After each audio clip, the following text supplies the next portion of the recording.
Arak'izany dia amin'ny asabotsy fahavalo ambin'ny folo ny volana febroary izao aorian'ny fampalalam-baovao no hanarahantsika ny famaranana ity lalao fo amore karakarain'ny madeveity azadino ary ny manaraka izany falafom-baovao afa-kosa indray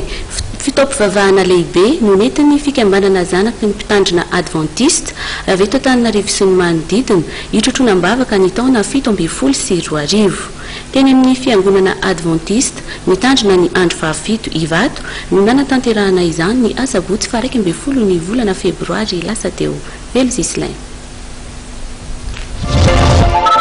Tongana nombom-bavaka teny amin'ny fiangonana adventiste mitandrina ny andro 17 ivato ny fikambanana zanaky ny mpitandrina adventiste avy eto Antananarivo sy ny manodidina ny asabotsy 1 ny volana febroary 17 fotoana izay noentina nitondrana am-bavaka ny hetsika izay tanterahana rehetra mandritra ity taona 17 ity nitarika ny fotoana tan'izany ny filohan'ny fikambanana zanaky ny mpitandrina adventiste ataon'ny ranomasimbe indiana ny pastor Andriana Sojalna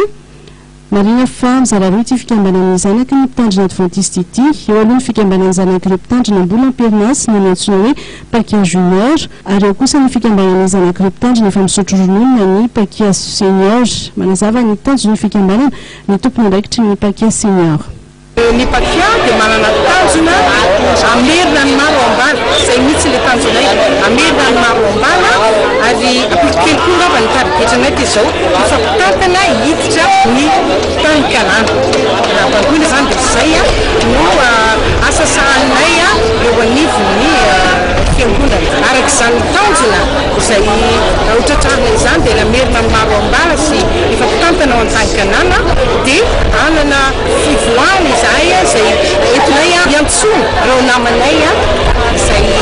ataontsika hoe mbola tsy dia hita loatra amin'izao fotoana izao. Madidina ny iran-jato nisy andreo mpikambanana ity fikambanana zanaky ny mpitandrina adventiste ity eto Antananarivo antsapidirana kosa no entina namaralana ny fotoana nandritra ity sionana voalohany ity.